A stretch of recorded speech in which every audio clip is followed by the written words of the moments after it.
Então nós estamos aqui no Catecismo vendo as virtudes teologais, as virtudes que nos unem com Deus diretamente. As virtudes morais, que são a justiça, a temperança, a prudência. Justiça, a temperança, a prudência e a fortaleza, elas dizem respeito aos meios que nos ajudam a nos unir a Deus. Enquanto que as virtudes teologais dizem respeito diretamente a Deus. E nós vimos a fé e a esperança, e vamos ver agora a caridade. Então, pergunta de número 893. Padre, desculpa, você está falando uma coisa que eu não prestei atenção. As virtudes teologais nos unem diretamente a Deus. Enquanto que são a fé, a esperança e a caridade.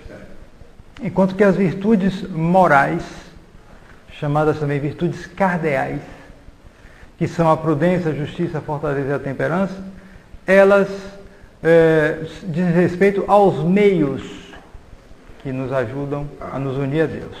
Então, a virtude da caridade, pergunta de número 893.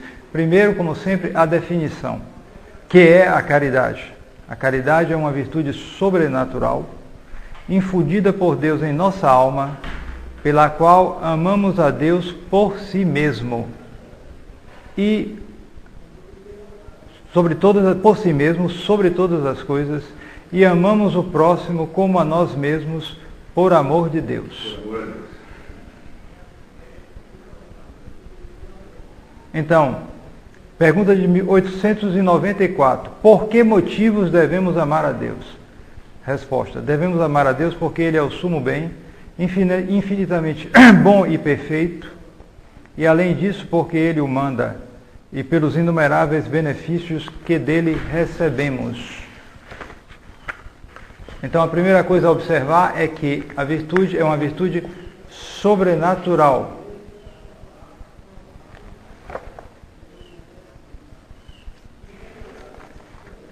Não é uma virtude natural. E nós vimos a divisão entre virtudes naturais e virtudes sobrenaturais. Muito importante, porque há muita gente que pratica virtude e não tem mérito. Por quê? Porque ele pratica uma virtude natural. Ou pelo menos não tem tanto mérito. Aquele que é batizado, está na graça de Deus, mas pratica as virtudes de uma maneira muito natural, por motivos, em geral, naturais. Então perdem muito os méritos. A virtude da caridade, ela é uma virtude sobrenatural. Uma dessas 7 virtudes. Né? As teologais são 3, as cardeais, as morais são muitas, porém se classificam em 4, que são chamadas cardeais. Então, apesar dessa divisão, elas não funcionam bem separadas, não é? Em geral, elas se interagem, certo? Interagem, mas se distinguem. Elas devem estar unidas. Esse refrão conhecido, a caridade não salva. Não, justamente, a caridade, a gente vai ver aqui a natureza depois, mas ela influi em tudo. A caridade influi em tudo. Né? Então,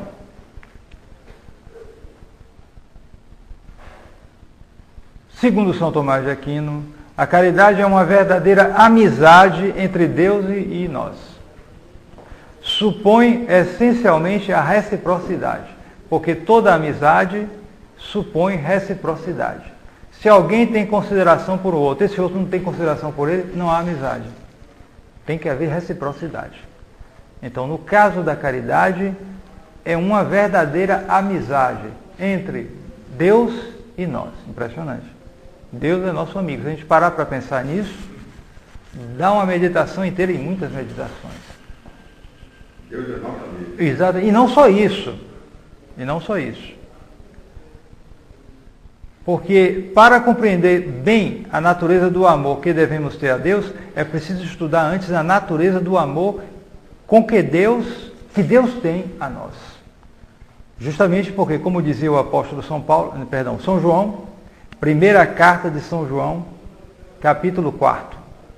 Primeira carta de São João, capítulo 4. São João diz o seguinte: nisso está a caridade. Repare que é o apóstolo da caridade, né, que está falando. Nisso está a caridade. Não em que nós tenhamos amado a Deus, mas em que Ele nos amou primeiro. Ele nos amou primeiro. Amemos, pois, a Deus, já que Deus nos amou primeiro. E com amor perpétuo.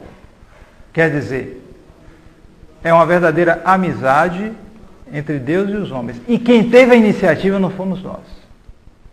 Foi Deus.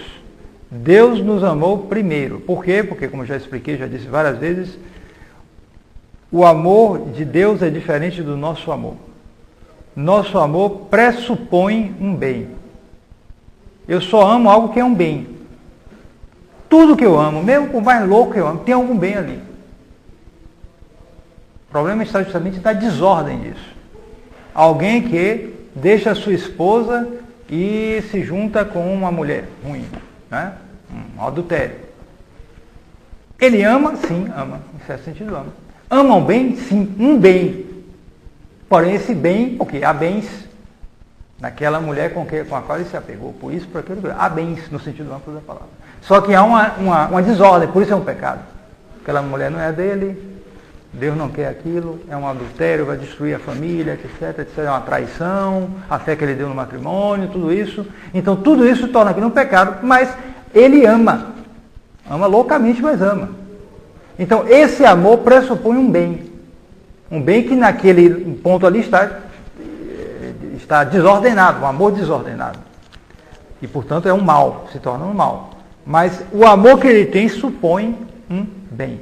O amor de Deus é diferente. O amor de Deus, ele cria bondade. O amor de Deus cria bondade. Então, se vê que vem dele, quer dizer, por quê? Porque Deus é o sumo bem. E é da natureza do bem se difundir, se espalhar.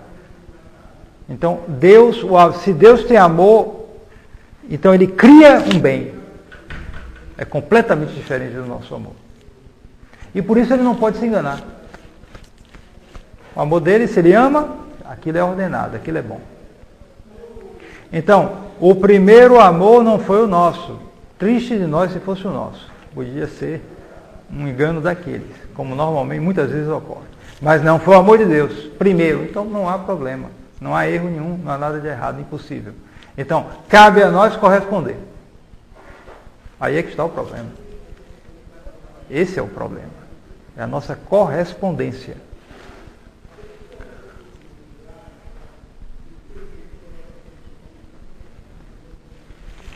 Pergunta de número 895. Como se deve amar a Deus? Como? Agora é o como. Primeiro se define, depois se dá os motivos. E que eu expliquei rapidamente, né? Depois eu vou entrar mais em detalhes. E agora se dá o como. Como é que nós devemos amar a Deus? Resposta: devemos amar a Deus sobre todas as coisas, com todo o nosso coração, com toda a nossa mente, com toda a nossa alma e com todas as nossas forças. E agora ele vai desdobrar o que quer dizer isso, cada ponto desse. Pergunta de número 896. O que quer dizer amar a Deus sobre todas as coisas? Amar a Deus sobre todas as coisas quer dizer preferi-lo a todas as criaturas mais caras e mais perfeitas, e estar disposto a perder tudo antes que ofendê-lo ou deixar de amá-lo. Então, o amor a Deus deve ser sumo, acima de todas as coisas, na medida em que Deus é o sumo bem. Os bens que há aqui no mundo são bens menores, provêm de Deus enquanto são bens. Enquanto são bens. Mesmo um pecador. Mas se ele ainda tem, por exemplo, a força que ele tem no corpo é um bem. Ele é forte, ele é isso, ele é aquilo, tudo vem de Deus. Ele usa para o mal. Mas o que ele tem de bom é de Deus. Então, todo o sumo bem é Deus. Então, evidentemente, eu tenho que preferir esse bem sumo a esses bens repartidos, diminuídos, separados, e que, se eu preferir algum deles a Deus, eu estou fazendo o quê? Uma desordem. Porque tudo no mundo, a ordem é a lei do mundo natural e sobrenatural. A ordem é a que rege o mundo natural e sobrenatural. Então, se eu tenho que amar, eu vou amar primeiro a Deus. E em Deus eu vou hierarquizar todos os amores aqui na terra, porque não impede o amor às coisas do mundo, mas na medida em que esse amor não impede o amor de Deus. Daí porque, se por exemplo, para voltar ao exemplo, se um pai de família é tentado por uma mulher má, ele pode amar essa mulher no sentido de Deus, sim. Ele pode tentar até a conversão dela, com muito cuidado, é claro, mas pode até fazer isso, ou rezar pela conversão dela. Ou dar o exemplo de uma vida de um esposo fiel que vai dar exemplo a ela. Ele está fazendo um ato de amor a ela nesse sentido. Mas esse amor é hierarquizado primeiro ao amor de Deus, que diz, né? Não adulterarás, etc, etc, não pecar contra a castidade e tal. Então a primeira coisa é essa. Já que o amor suma o bem. Que quer dizer amar a Deus com todo o nosso coração. Quer dizer, amar a Deus com todo o nosso coração, consagrar-lhe todos os nossos afetos. Todos os nossos afetos devem ser consagrados, em última análise, a Deus. Não impede que nós tenhamos afetos às coisas, aos nossos parentes, amigos, isso é natural no ser humano, mas em última análise, nosso afeto deve ir para Deus. E as pessoas de Deus, os santos, e as pessoas de Deus também sempre tem exemplos interessantes para a gente, não sei se eu já falei para vocês. A mãe de Monsieur Marcel Lefebvre, que era uma pessoa de Deus, né? Então, ela tinha um hábito de só beijar seus filhos no dia seguinte, quando batizava. Antes ela não beijava. Interessante? Por quê? Porque é uma boa penitência para uma mãe, né? O menino nasce, ela toda alegre, feliz da vida, mas não é batizado, não é filho de Deus ainda. Ela não beijava. Só beijava no dia que era filho de Deus. Interessante. Uma pequena coisa, mas deve custar para uma mãe, né? Por amor a Deus. Por amor a Deus, exatamente. Exatamente. E assim outras tantas coisas que a gente pode citar. Quer dizer, todo o afeto, porque evidentemente para que afeto maior de uma mãe por um filho? Mas o afeto vai primeiro para Deus. De tal maneira que ela prefere beijar o menino quando está batizado, e não antes. Que quer dizer amar a Deus com toda a nossa mente. Amar a Deus com toda a nossa mente quer dizer dirigir para Ele todos os nossos pensamentos.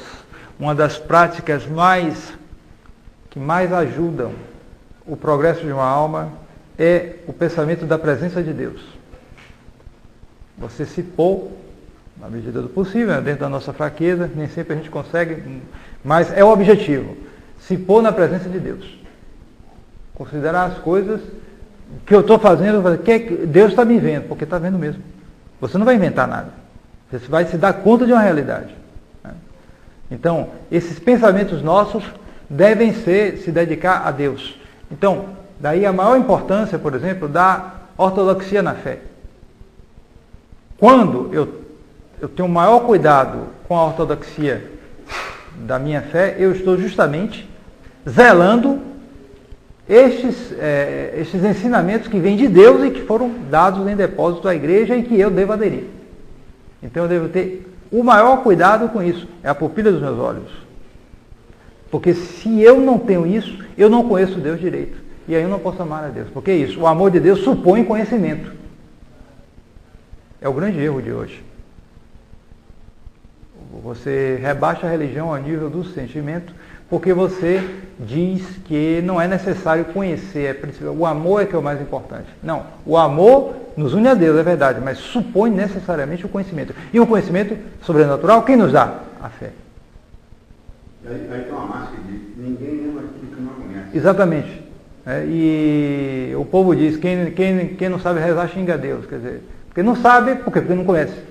Daí porque você vê tanta gente desviada aí, fazendo oração para isso, para aquilo, fazendo isso com uma série de tolices, de bobagem, ou mesmo de pecados. Por quê? Porque não conhece a verdadeira fé. Então, nossos pensamentos, essa é a questão de zelar pela o que Deus deixou para nós, com esse zelo máximo que é o que se fazia antes. Daí porque obras beneméritas, que são hoje caluniadas, como a Inquisição. A Inquisição era o quê? Era inquirir, era procurar, está vendo coisa errada aí, por quê? Por isso, por aquilo outro. Isso precisa ser resolvido, isso, aquilo outro, porque senão a sociedade vai desviar. Que é o que nós vemos hoje. O que nós vemos hoje é fruto disso. As pessoas não têm fé, a grande maioria, e desandam. Desandando só pode ser o caos, o fruto. E aí só a polícia para dar jeito. E que não dá jeito, só faz remendo, né? Então, pergunta de número 899, que quer dizer amar a Deus com toda a nossa alma. Amar a Deus com toda a nossa alma quer dizer consagrar-lhe o uso de todas as potências de nossa alma. Quer dizer, nossa inteligência, nossa vontade devem estar voltadas para Deus. Se eu tenho um trabalho a fazer, que eu me esforço, eu utilizo a minha inteligência e também a minha força de vontade para vencer todas as dificuldades, eu busco um emprego, eu busco uma ascensão, eu busco isso, aquilo, tudo isso, mas em primeiro lugar, e a condição de tudo, é eu dar glória a Deus. É a finalidade absoluta das nossas vidas aqui. A glória a Deus. Acho que eu falei um pouco no sermão, né? Quer dizer, é o principal. Então, é muito útil, por exemplo, quando nós acordamos, oferecer o dia a Deus.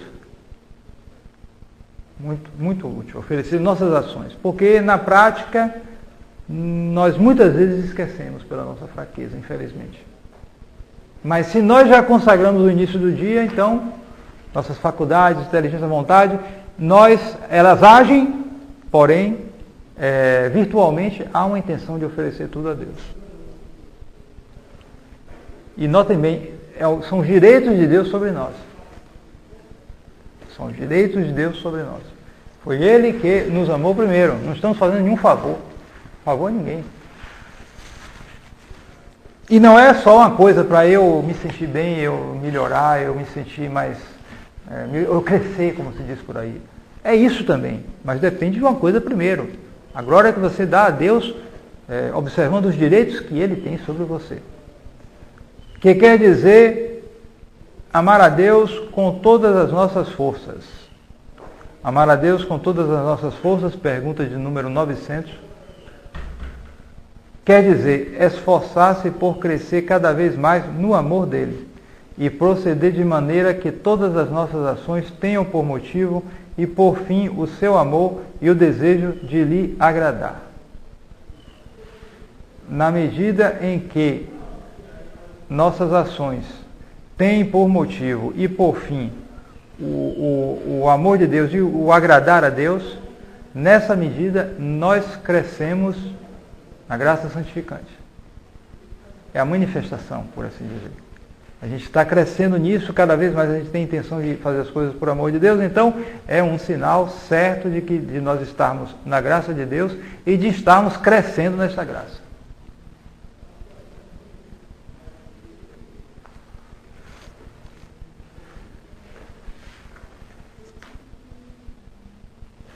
Aqui no quadro nós temos uma primeira sistematização, primeira divisão a respeito do nosso amor a Deus, natureza do amor que devemos ter a Deus.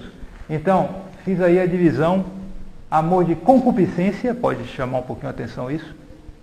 Tem um amor de concupiscência a Deus, já que a concupiscência nós até que tratamos em geral como algo desordenado, não é verdade? Concupiscência dos olhos, concupiscência da carne, soberba da vida. As três concupiscências. Estranho, então nós devemos amar a Deus com amor de concupiscência. Depois, amor de complacência e amor de benevolência. No entanto, é verdade que nós podemos ter um amor de concupiscência a Deus no sentido amplo da palavra. Porque a concupiscência, como nós em geral, consideramos, já é um outro sentido, quer dizer, um amor, um desejo forte e desordenado. Mas não é necessariamente isso. Concupiscência, concupiscere, é desejar, simplesmente. Pode ser ordenado e pode ser desordenado. Estão entendendo? O desejo pode ser ordenado ou desordenado. Se ele é ordenado, não tem nada de errado. Então você pode concupiscere. Quer dizer, ter amor de concupiscência a Deus. E o que é isso? Quer dizer, consiste em amar a Deus por ser o nosso sumo bem. Devemos preferir Deus a todos os bens criados e nos apegarmos a Ele como bem supremo, o único que é capaz de satisfazer a aspiração irresistível à perfeição e à felicidade. E essa aspiração foi Deus mesmo que pôs em nós.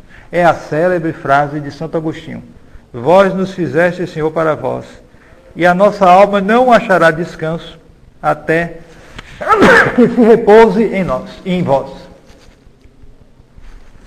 Foi Deus que, nos criando, pôs esse desejo dele em nós. Aí vocês podem perguntar, mas essa gente por aí no mundo, perdida na busca de bens da terra, será que ele reza uma vez na vida? Será que ele fez um ato de amor a Deus na vida? Parece que não tem nada dentro. E realmente há uns que parece mesmo. No entanto, eles também desejam o sumo bem, só que eles põem o sumo bem nas coisas criadas. Cometem um erro grave, um erro radical, no sentido de raiz. Começam errado as coisas. Põem o seu bem nas coisas do mundo. Porém, eles aspiram a esse bem, a essa felicidade, só que se desviam porque põem nas coisas criadas. E as amam assim, de uma maneira desordenada. Então nós devemos desejar, primeiro de tudo, a Deus, porque Ele é o sumo bem. E esse amor de desejo a Deus, como sumo bem, é o chamado amor de concupiscência. Concupiscere em latim quer dizer desejar. O desejo desordenado acabou se tornando a concupiscência, mas é só uma maneira de encarar as coisas. Esse amor de concupiscência é absolutamente ordenado. É o amor de concupiscência. Mas há também um amor superior, que é o amor de complacência. O amor a Deus de complacência. Consiste em nos comprazermos nas infinitas perfeições de Deus. Quer dizer, em amar a Deus por si mesmo, independentemente do interesse sobrenatural que achamos nele. Notem bem a diferença. No primeiro caso, há um interesse da nossa parte. O amor de concupiscência. Há um interesse. Interesse que é bom, não está errado. Porque é um interesse sobrenatural. Deus é o sumo bem. Então eu só posso ser feliz com Deus. Então eu tenho interesse em Deus. Nada de errado.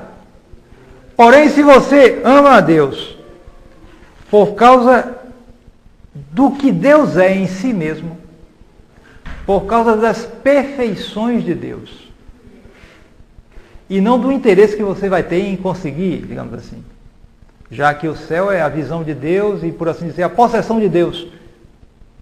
Então isso é um interesse, é o amor de concupiscência. Mas o amor de complacência é o amor a Deus pelo que Ele é. Então esse é um amor superior. Estão entendendo a diferença? No amor de concupiscência há interesse sobrenatural. No amor de complacência, não, é simplesmente pelo que Deus é. Deus, com efeito, é o ser infinitamente perfeito, que reúne em si mesmo, em grau infinito, todas as amabilidades capazes de atrair nosso amor. Tudo o que o universo contém de bom, de belo, de grande, de sábio, de santo, etc., é um reflexo e uma sombra de Deus, que é a perfeição infinita. Tudo o que há de bom na criação. Porque a criação, depois do pecado original, sofreu efeitos, é verdade. Porém, ela é, em si mesma, a criação é bela, é coisa que vem de Deus, das mãos de Deus. E tudo que há de perfeição, de belo, basta você fazer uma pequena experiência, uma coleção de fotos de beleza da natureza. né? Até em computadores tem essas coisas assim, belezas assim de naturais, tudo, coisas muito bonitas, você fica impressionado com aquilo. Você olha isso, aquilo, em várias, ao redor do mundo, você tem beleza desde as regiões desérticas, tropicais, quentes, até nas regiões polares, geladas, que a gente nem conhece como é, mas tem aquelas belezas extraordinárias. Todas essas belezas são reflexos bem diminuídos, não é como um espelho, mas são reflexos bem diminuídos da beleza de Deus. Então, a partir das perfeições da criatura, você pode se elevar às perfeições de Deus. Em parte, é claro. O problema do homem é esse. Por causa do pecado original, ele vai nas perfeições da natureza e fica ali. Pá, cola ali e não sai. Não sobe para cima, desce para baixo para o inferno. Esse é o problema. Estão entendendo? Esquece que é a imagem de Deus. Exatamente. Exatamente. E em particular, há uma mentira espalhada por aí que é como esses papéis colantes que botam para pegar rato, que botam o rato e não sai mais ali. Assim você não tem uma ligação direta com a fé, pai? Claro que tem, é isso que eu estou explicando, justamente porque o que um dos erros que fazem a pessoa se apegar a essa terra e esquecer essa dimensão é o evolucionismo.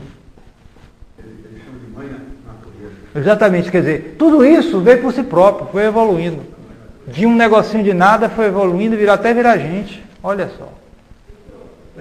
Deus não entrou em nada nisso aí. Estão entendendo? Então, para quê? Como é que eu vou considerar a perfeição de Deus se tudo veio por evolução? Estão entendendo a questão aí? Então, isso é um erro funesto. Que, quando você aprende essas porcarias na escola, você fica que nem rato naquele papel que grudado ali e não sai da terra. Está tudo relacionado. Então,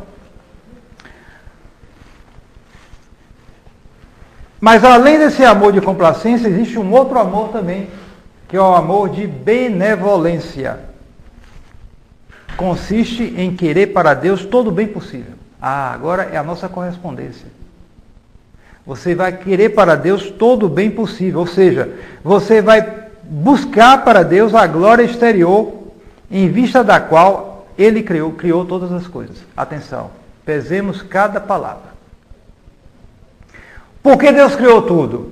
Para a glória do homem, para a felicidade do homem. De certo modo, Ele criou para a felicidade do homem, até para a glória do homem. Mas todos esses fins são subordinados. O primeiro fim é para a própria glória de Deus. E isso não é egoísmo. É egoísmo para a gente, para Deus nunca. Agora, por que Deus? Porque Deus tem duas glórias. A primeira é a glória interna dele. Essa glória é perfeita, ele não precisa de nada. Acabou. Deus não precisou criar nada. A criação não foi por necessidade. A criação foi por amor de Deus livre. Ele podia não ter criado. Pensem bem. Quantos bilhões aí de seres humanos já passaram por essa terra? Podiam não ter existido. Nós também. Vocês já pararam para pensar o que é o nada? Você não existir?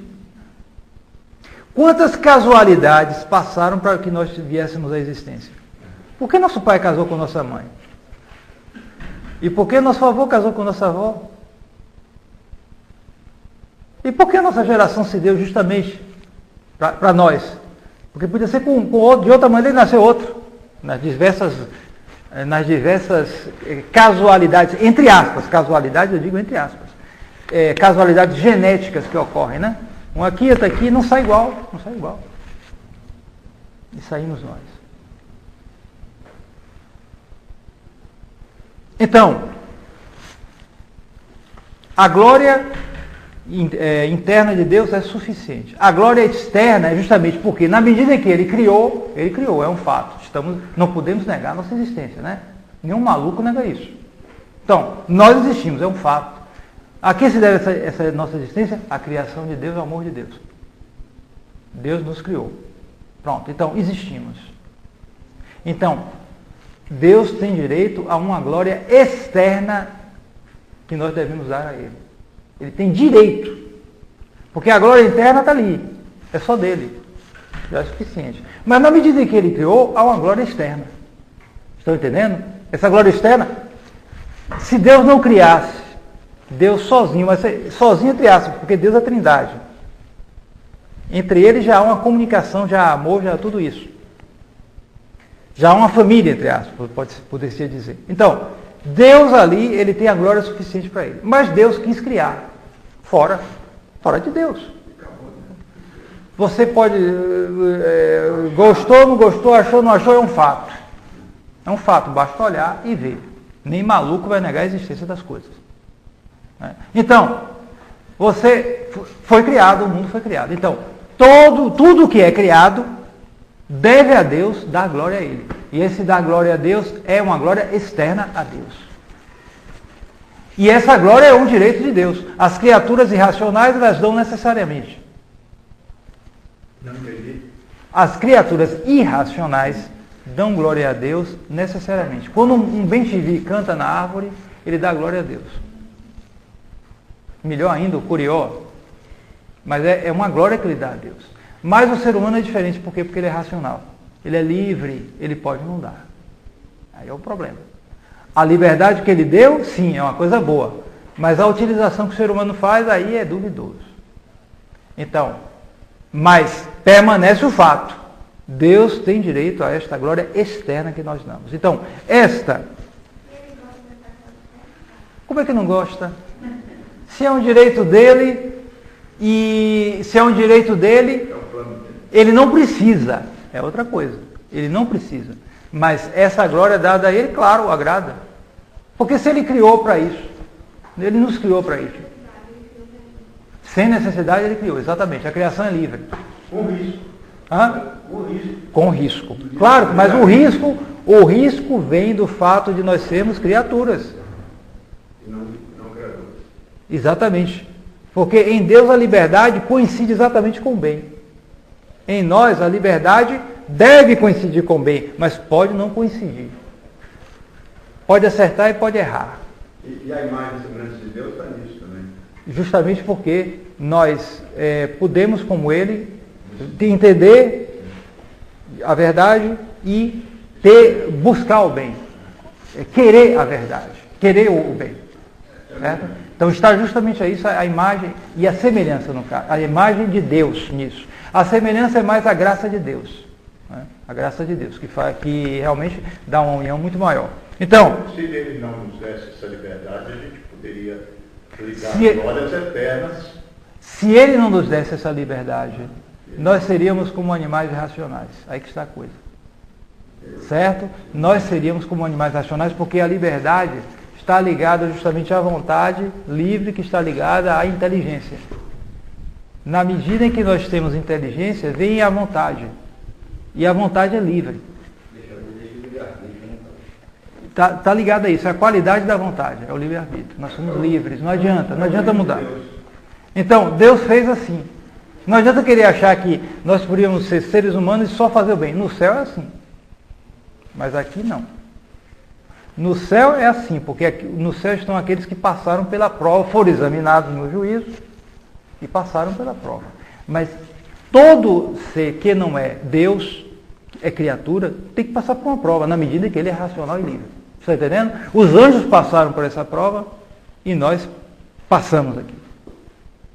Os anjos passaram e uma parte caiu e acabou a história. Nós temos ainda a chance aqui de errar várias vezes, perder várias vezes e ir para a recuperação lá no confessionário. Tá bom? Então... Não é um pouco do homem como é querer ser Deus? Não, isso não. Isso aí já é outra coisa. Se é como ser Deus, como tal, já é uma blasfêmia. Mas se é ser como Deus, no sentido de ter coisas, semelhanças com Deus, coisas parecidas com Deus, aí não. Aí é um sentido impróprio da palavra. Bom, esse amor de benevolência, então, consiste em querer a Deus todo o bem possível, ou seja, procurar para Deus essa glória exterior, em vista da qual Ele criou todas as coisas. Pois bem, onde é que Deus põe a sua glória? Ele põe, sobretudo, em reinar nas almas. Por quê? Porque essa glória que as criaturas dão, irracionais, os animais, as plantas, tudo isso é necessário. Ele já criou, elas já fazem assim sem deliberação. Mas no caso das almas, é diferente. É muito mais, é superior. A glória que um santo, a glória que a Santíssima Virgem dá a Deus é maior do que toda a criação. Que a Santíssima Virgem dá a Deus é maior do que toda a criação. Correto? Então, por quê? Porque não só é um ser racional, cuja glória dada a Deus é muito maior do que os seres irracionais, mas também porque é a mãe de Deus, com privilégios e uma santidade extraordinária. Então ele põe sua glória sobretudo em reinar sobre as almas. Então, conclusão, o amor de benevolência consiste particularmente em nos entregarmos a Ele, nos consagrarmos a Ele, o mais perfeitamente possível, pelo trabalho de santificação pessoal. E não só a santificação pessoal, mas também em conquistar-lhe, pelo apostolado, o maior número possível de almas.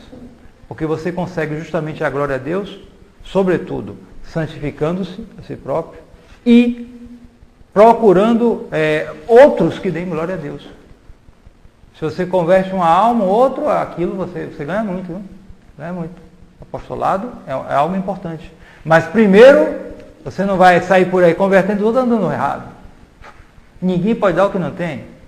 Há muita gente que se entrega às atividades exteriores, e isso e aquilo, e não sei quantas pessoas estão me seguindo, isso e aquilo, e ele não vive bem, não adianta nada. A alma de todo apostolado é a vida interior. Já dizia João Batista Chotar, aquela célebre obra, a alma de todo apostolado.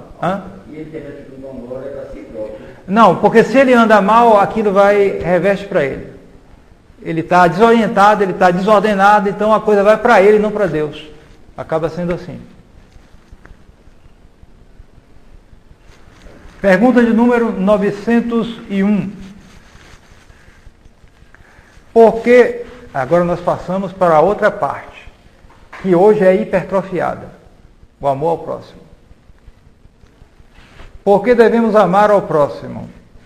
Nós devemos amar ao próximo por amor de Deus, porque Ele o manda. Porque Deus mandou isso. E porque todo homem é imagem de Deus. Somos obrigados a amar os inimigos. A coisa está complicando.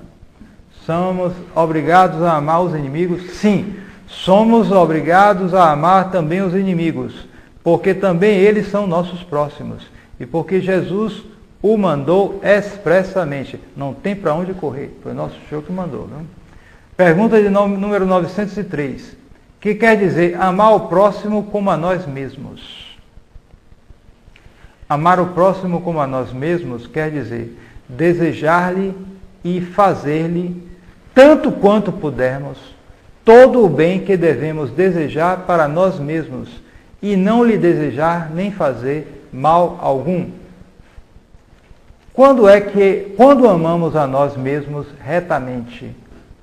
Resposta: amamos retamente a nós mesmos quando procuramos servir a Deus e pôr nele toda a nossa felicidade.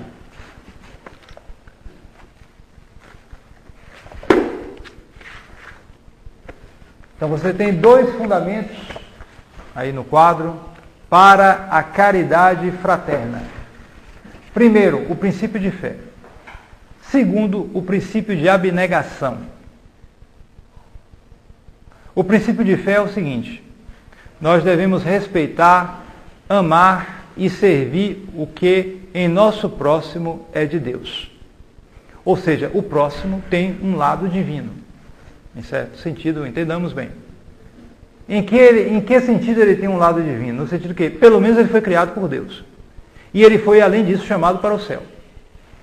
Todo ser humano, mesmo pagão, mais abandonado, mais perdido, mais pervertido da face da terra, enquanto ele está aqui na terra, ele foi criado por Deus e ele foi chamado para se salvar. Deus dá a ele graças suficientes para ele se salvar. Aquela divisão, que eu acho que os senhores conhecem, entre graça suficiente e graça eficaz. Nós não sabemos se Deus deu as graças eficazes, mas deu as graças suficientes. E mesmo, se poderia dizer, mais que suficientes. Se alguém tem uma medida para se salvar, digamos, de 10 graças, no mínimo Deus dá 11 para ele, no mínimo. No mínimo. Eu não acredito que ele dê só 10.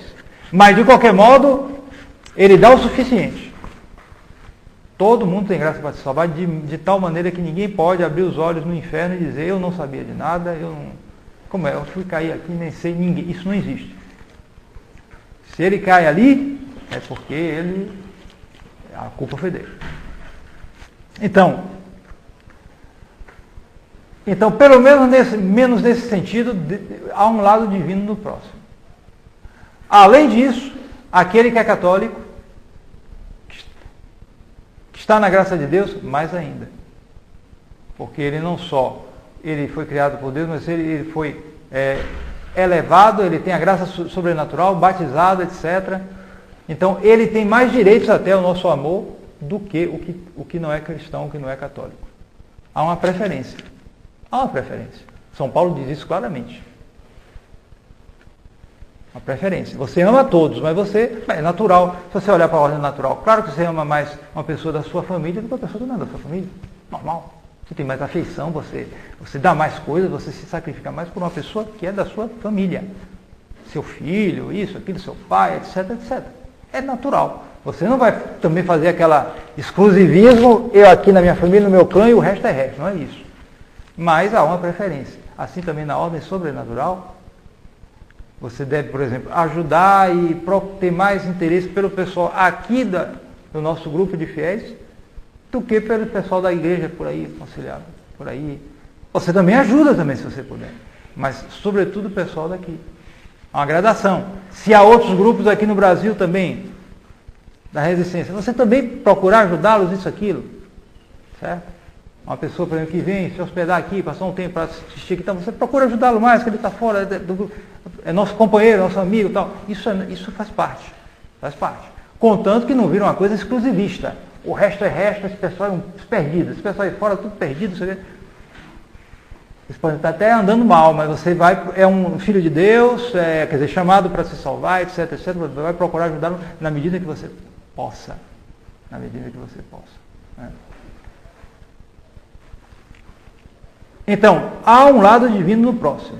Então, descobrir esse lado divino, para fazer isso, nós devemos sair do nosso egoísmo, que é suscetível e cego, e julgar o próximo com olhos e coração de Deus, de Jesus Cristo. Porque, às vezes, há um egoísmo, esse egoísmo está em todos nós, e, às vezes, ele se reveste de formas até espiritualistas, e o sujeito está ali, ele quer ficar rezando, porque ele gosta de ficar sozinho lá rezando, não está nem aí para o que o outro está fazendo. Isso não é da minha conta, não é comigo. Eu quero me santificar. Falsa espiritualidade. Falsa espiritualidade.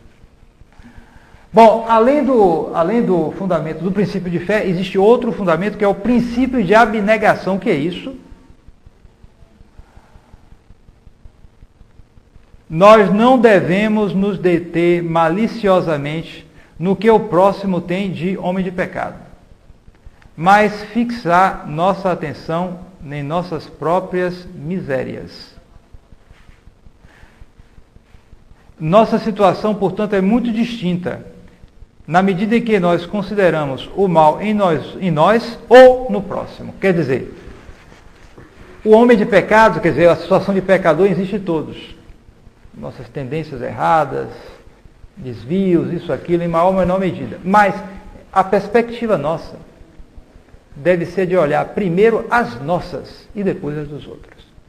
Há pessoas que têm uma perspectiva completamente desviada. Ele tem um olho de águia para as faltas dos outros. E às vezes ele percebe mesmo. Mas normalmente ele aumenta muito. Ou ele concentra a atenção naquilo. Tem uma capacidade de ver falta nos outros, de adivinhar coisas, às vezes acerta, muitas vezes erra, mas parece que tem uma bola de cristal debaixo do braço, porque é impressionante. Qualquer tiquezinho, qualquer erro, qualquer bobagem que ele fizer, ele pega aquilo e guarda e não esquece nunca mais. Leva para o caixão. Normalmente uma pessoa dessa não está olhando para os seus defeitos. É a velha comparação dos gregos, né? Insisto mais uma vez, não sei se já conhece, alguns conhecem, outros não. A famosa imagem dos sacos. Os gregos diziam que todo ser humano tem 2 sacos. Ele tem um saco aqui atrás e outro grandão e outro aqui na frente. Então o saco de trás são os defeitos dos outros.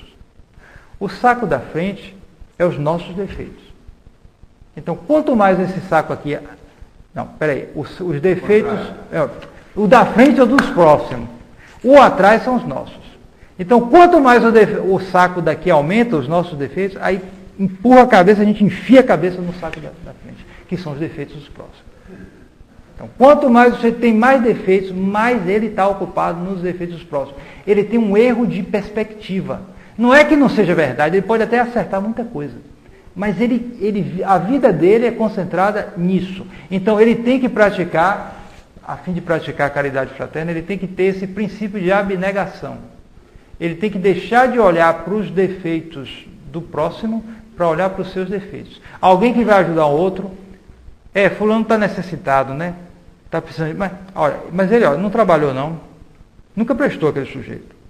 Eu sei disso, ele fez tal coisa, e tudo que ele diz é verdade, não está inventando nada não. Ele fez isso, fez aquilo, há 10 anos atrás ele fez isso, tal coisa, lembra de tudo. Tudo é verdade. Mas ele não pratica o princípio da abnegação. No fundo ele é egoísta, mais nada.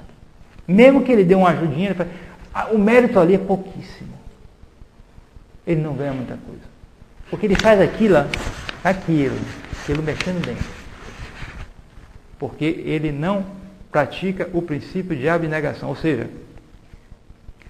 nós devemos, esse princípio, nós não devemos julgar os outros e nós podemos e devemos julgar nós mesmos. Nós podemos e devemos julgar nós mesmos? Completamente não. Ai de nós. O Santo Curadar dizia que se Deus revelasse toda a miséria dele, pedia a Deus para revelar a miséria dele, mas só um pouquinho. Porque se revelasse tudo, ele morria. Então pedia a Deus para revelar só um pouco da miséria dele. Então, nós, examinando-nos e julgando-nos, nós procuramos penetrar um pouco na nossa miséria. Mas é o exame de consciência que todos nós devemos fazer. Nós conhecemos um pouco, nós passamos a vida toda tentamos conhecer, e é só a ponta do iceberg, uma pontinha de nada. Não conseguimos, é muito pouco. E por isso nós podemos e devemos nos julgar. Mas os outros, aí é diferente. A gente deve evitar ao máximo julgar o outro. Porque é nosso Senhor que diz, com a medida que você julgar o outro, você será julgado. A gente julga sempre duro. Fulano é preguiçoso, não fez isso aí, é preguiçoso. Você não sabe o que ele fez, isso, aquilo, teve dificuldade. É preguiçoso. Então, no dia do seu julgamento, você vai ser julgado preguiçoso. Hein? Vai ser duro assim. Se você também fez uma, deixou de fazer, mesmo que você teve tais e tais motivos, não, preguiçoso. Mas você julgou outro assim, acabou, reverte. É nosso Senhor que diz, né? É a palavra de nosso Senhor. Com a medida que você julgar os outros, você será também julgado. Então, para evitar isso, não julgue os outros. Julgue a você mesmo. Faça seu exame de consciência. Procure crescer na virtude e você quase que naturalmente vai evitar de fazer julgamentos. Não vai evitar você tomar as medidas cabíveis quando as coisas são claras e você tem que se defender. Você vê o sujeito de olho vermelho, com a faca na mão e com a conversa meio mole, isso aqui, você pode passar, desviar para lá e para cá, ele pode lhe atacar, fazer uma coisa, é outra coisa. Mas, sobretudo com o nosso próximo, os que estão mais próximos de nós, família e os nossos fiéis, tudo isso, evitar também esse julgamento logo rápido. Porque é o que nosso Senhor disse. A gente também vai ser julgado com essa severidade, com essa medida. Então, esse princípio de abnegação é importantíssimo para a caridade fraterna. A caridade fraterna hoje é hipertrofiada, mas também ela é desnaturada. Se a caridade fraterna não se apoia em Deus, acabou. Não tem caridade fraterna coisa nenhuma. Os maçons fazem isso. É a filantropia. É a assistência social. É acabar com a miséria, com a pobreza e chegar a primeiro mundo e depois todo mundo ir para o inferno. Porque não faz por Deus. Né? E é curioso que justamente os países mais desenvolvidos nesse ponto é que são os piores em termos de imoralidade, isso, aquele.